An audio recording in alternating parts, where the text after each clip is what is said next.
All right, Ravens readers, we are down to our last summer curbside library.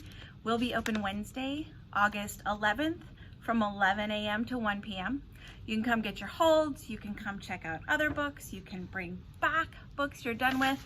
You can also pick up a baking kit for this week's baking club, which will be chocolate chip cookies. So I want to make sure you all know what ingredients are in our kit this week. We have 3/4 cup granulated sugar, 3/4 cup brown sugar. We have 2 eggs, 2 sticks of butter, which is 1 cup of butter.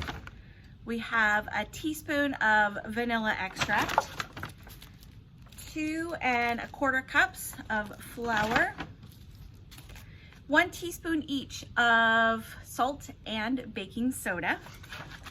We have 2 whole cups of chocolate chips, a piece of parchment to keep your baking sheets clean, and our recipe. All set and ready to go. Come on by curbside 11 to 1, August 11th. Pick up books, pick up games, pick up dog toy, supply kits, pick up your baking supplies, and get ready to meet us from 2 to 3 online for our next baking club. Happy reading, Ravens.